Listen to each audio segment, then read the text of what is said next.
आपसे मैं बता रहा हूँ। आप कहते हैं कि भगत सिंह से कोई शायद बड़ा नेता मिलने नहीं गया प्रधानमंत्री। एक सेकंड, अरुंधति रॉय का एक इंटरव्यू आया, ठीक, वो किसी पाकिस्तान के रेडियो से चला था और पाकिस्तान के वेबसाइट से चला था, ऑल्ट न्यूज पे ये डॉक्यूमेंटेड है। फिर उसको उठा के भारत के खास वैचारिक समर्थकों के वेबसाइट ने उसको छापा, न्यूज बनाया, और कई लोगों ने उसको ट्रेंड करके ट्वीट किया। तो इसके झांसे में कोई भी पढ़ सकता है। वो जरूर चुनौती है कि बाहर के देश के लोग हम सबको लड़ा सकते हैं उस ट्वीट को करके, पर ये इतना निर्दोष व्यवस्था नहीं है। मैं बार बार कह रहा हूं, इस पिक्चर को मत भूलिए कि जिसका स्ट्रक्चर बहुत बड़ा है, जिसके पास ह्यूमन रिसोर्स बहुत बड़ा है। अगर खुद एक पार्टी का राष्ट्रीय अध्यक्ष ये कह रहे हैं कि 32 लाख लोग हमारे व्हाट्सएप पे हैं और हम कुछ भी कर सकते हैं, कि एक अफवाह फैल गई कि अखिलेश ने मुलायम को चांटा मारा, वो उदाहरण तो वही दे रहे हैं, मैंने तो नहीं दिया है। उन्हें इस तरह का, उसने, इसका क्या संभव है? कोई संपूर्ण इसका नहीं, इस तरह का उदाहरण आप कहते हैं उन्होंने फैलाई है। मैं दूसरा कहता हूँ, नहीं, उन्होंने खुद दिया है ये उदाहरण। उन्होंने कहा कि ऐसी अफवाह फैल रही है, हमने फैलाई है। उन्होंने कहा कि हमारी पार्टी के जिला के लोगों ने ट्वीट किया। आप उसका बयान को ठीक से पढ़िए, मैं उसको निकाल के पढ़ा सकता हूँ, मैं पढ़ा दूंगा। अब मैं वो वाली बात कहूंगी, नहीं, पॉलिटिकल पार्टी से हूं नहीं, मुझे लेना देना भी नहीं, मगर मैं ये भी कहूं, जैसे कांग्रेस के नेता कहते हैं कि जाए हमारी पार्टी तेले नहीं, वो कहीं भी जाए हमें मतलब नहीं है। मैं सच आपको बताना किसी और पार्टी के नेता नहीं कर रहे हैं। एक सच सुनिए, आप कहते हैं कि प्रधानमंत्री एक ये इतिहास का वर्जन है कि भगत सिंह से मिलने कोई बड़ा नेता नहीं गया, या वो ये कहते हैं, जब ये कहते हैं, जब कांग्रेस कहती है कि नेहरू जी और गांधी जी के कारण आजादी मिली, जो एक इतिहास मैं भी मानता हूं का बहुत बड़ा योगदान था, और बिना खड़क बिना ढाल हमें आजादी मिल गई, ये हमेशा हमें पढ़ा गया। अगर भारत का प्रधानमंत्री उठ के ये बोलता है कि आजादी के अंदर नॉन वायलेंस के अलावा जो आर्म स्ट्रगल था उसका भी योगदान था, सुभाष चंद्र बोस और भगत सिंह ने भी आजादी में योगदान दिया, तो मुझे लगता है 50 साल से जो इतिहास हमें पढ़ाया गया है वो फेक न्यूज है। आपने गलत इतिहास की किताब पढ़ी है, मैंने अभी कहा। तो खाली जो आपका इतिहास है कि खाली नेहरू और गांधी जी, आपने कहा कि पटेल साहब ने जब वो बंबई गए उससे पहले अपने सेक्रेटरी को बुला के कहा कि नेहरू से कितने भी मतभेद हो उनका साथ मत छोड़ना। अगर कोई व्यक्ति ये कहे कि देखिए उनके बीच में मतभेद तो थे, तो फिर उसमें फेक न्यूज कहाँ है? इसीलिए मैं बता रहा हूँ, जो पॉलिटिकल टीका टिप्पणी है उसको फेक न्यूज की कैटेगरी में मत लेके आइए। इतिहास के वर्जन को जितेंद्र सुनिए, आप सुनिए, अब मैं कुछ बोलना चाहूंगी। देखिए, पहली बात तो अब उस पर बात करना चाहेंगे, जो हम यहाँ पे सब बैठे जितने लोग हैं, हम सबके अंदर वो चीज है कि आप अपने अपने रुझान के हिसाब से आप तय करते हैं कि जो सामने वाला बोल रहा है वो सच है, जो सामने वाला बोल रहा है वो झूठ है। कोई जरूरी नहीं है कि जो एक व्यक्ति वो कह रहा है आप उसको उसी टाइम समझ लें, उसी टाइम जान लें और उसको मतलब मान लें कि यही सच है। तो आप वो आज सारे लोग वही मैं यही कह रहा हूँ, मुझे सामने कहने में कोई दिक्कत नहीं है, क्योंकि मुझे पिटने की संभावना कहीं भी है।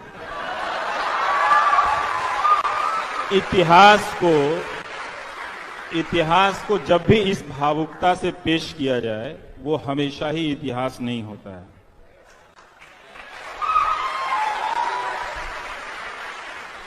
कहीं भी इतिहास को अगर आप प्रोफेशनल बड़े हिस्टोरियन की किताबें पढ़ेंगे तो वो किसी का महिमा मंडन बेवजह वो नहीं करता है।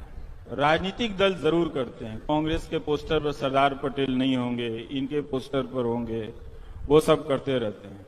लेकिन जो इतिहास की प्रोफेशनल ट्रेनिंग है उसमें खुद ही इतना कंपटीशन है कि एक मैंने जैसे कहा कि सरदार बोस पे ही कई किताबें, राइट लेफ्ट हर तरह के इतिहास के लोगों को लिखे हुए, जिन लोगों ने सरदार भगत सिंह की जेल डायरी और किताबों का संकलन किया है वो और भी लोग थे, मतलब उनका वो कुछ और भी लोग उनसे कहा जा सकता है। तो सरदार भगत सिंह हर जगह हैं, कम्युनिस्ट पार्टी में भी हैं, आरएसएस में भी हैं, कांग्रेस में भी हैं, वो सब जगह हैं। और कई बार जब जाटों का महासम्मेलन होता है तो वहां भी फोटो होता है, जैसे कुर्मी जाति का महासम्मेलन होता है, नीतीश कुमार ने किया था 2014 से पहले, तो वहां भी सरदार पटेल की तस्वीरें थी। तो हम अपने नेताओं का राजनीतिक स्तर पर अलग अलग करते हैं, लेकिन हम छात्र हैं। अगर आप में से कार्यकर्ता हैं, कोई राजनीतिक दे, तो पूरा आपका अधिकार है, जो आपकी पार्टी का है वो आप मानते रहिए। लेकिन हम छात्र हैं तो हम हिस्ट्री को इस इमोशनल क्वेश्चन से अगर आप देखने लगेंगे तो यही है, वो फेक न्यूज, फेक इमोशनैलिटी के ट्रैप में फंसेंगे और फिर तालियां बजाएंगे। और जो अब देखिए कितना आसान है, ताली आपने इनके लिए भी बजा दी, वही जनता मेरे लिए भी बजा दी। तो प्लीज मत कीजिए ये काम, प्लीज रैशनैलिटी को लाइए, तार्किकता को लाइए, थोड़ा सा समझिए हमने क्या कहा, इन्होंने क्या कहा, खुद परखिए।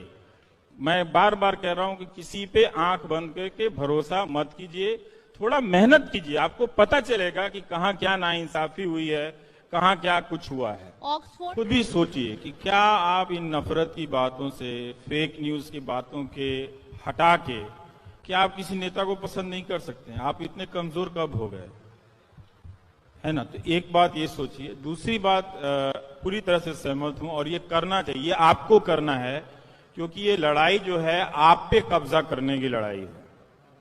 ठीक, न्यूज चैनल जरा सावधानी से देखा कीजिएगा, वरना कब आप दंगाई बन जाएंगे आपको पता नहीं चलेगा। बिल्कुल सही। आप एक गणेश शंकर विद्यार्थी जी का कोट है, तब कांग्रेस की सरकार नहीं थी और तब मीडिया की सरकार नहीं थी, बीजेपी की सरकार नहीं थी और मीडिया की भी सरकार नहीं थी, और ये अच्छा स्लिप ऑफ टंग था। लेकिन देखिएगा कि लोकतंत्र इतिहास में कई बार खतरे में पड़ा है और कई बार उभर कर भी आया है। तो ये एकदम इस बात के लिए तैयार रहना चाहिए कि कभी भी आपकी जरा सी गफलत से आपका लोकतंत्र बर्बाद हो सकता है, आपके योगदान से।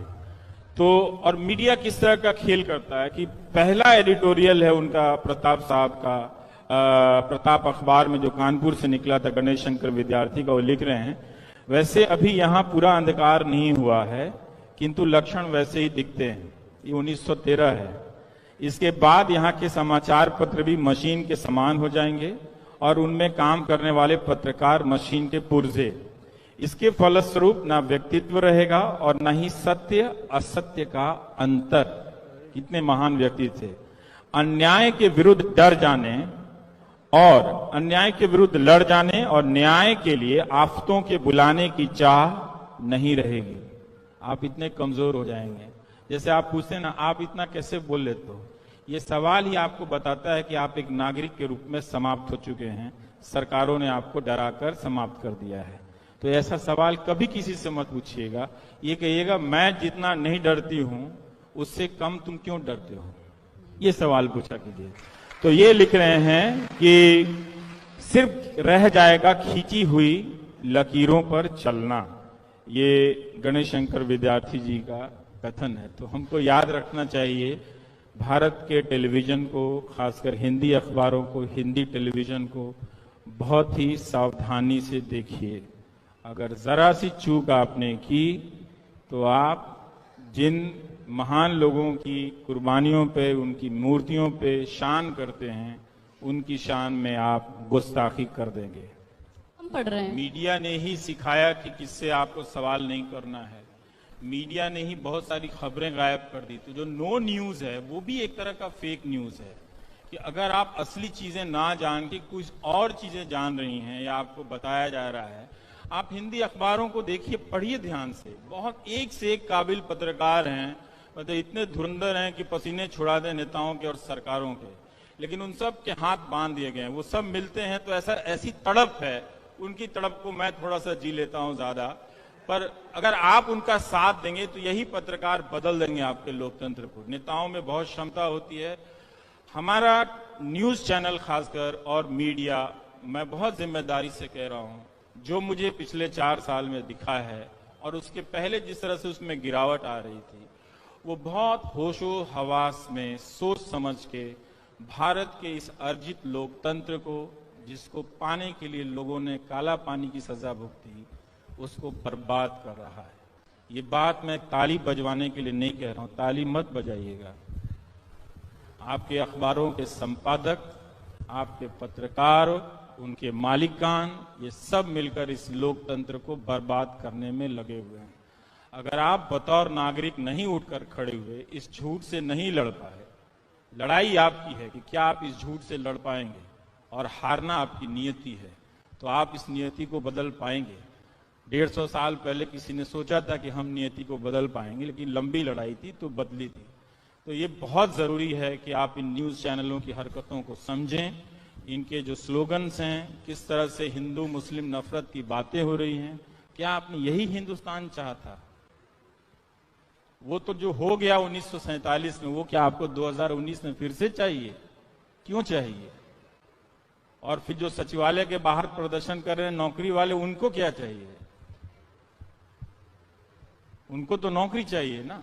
तो अपने सवालों को मत बदलने दीजिए, मत भटकने दीजिए। तो मैं जिम्मेदारी से कहता हूं कि हिंदी न्यूज चैनल आपको बर्बाद कर रहे हैं। सबसे पहले आपको दंगाई तो बना रहे अंग्रेजी हैं। भी आ गए उसमें, और अंग्रेजी भी आ गया है, अब पर तो मैं हमने हिंदी दो का तीन हूं तो मैं अंग्रेजी हैं। उसकी खबर ज्यादा रखता हूं। पर आप अंग्रेजी से भी, और ये बात कोई लाग लपेट का नहीं है। आप अगर जरा सतर्क हो जाएंगे तो यही सब चीज अच्छा हो जाएगा। और आपके नेताओं में बहुत संभावना है कुछ नया और बड़ा कर देने के लिए। उनके पास लाखों की संख्या में सरकारी कर्मचारी हैं। तो आप अपना सही डिमांड जरा सा बड़ा कीजिए।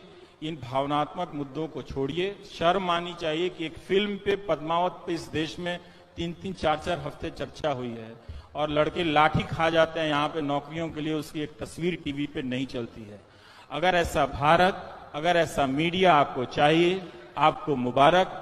मैं आपको बोल के जा रहा हूं, आपने अपने गर्दिश के दिन तय कर रखे हैं। शायद उसका बुलावा जो है वो आप और तेजी से चाहते हैं कि वो और जल्दी आ जाए, ताकि हम बर्बादी जो है जिसकी हमने चाह की थी, हम ओढ़ लें।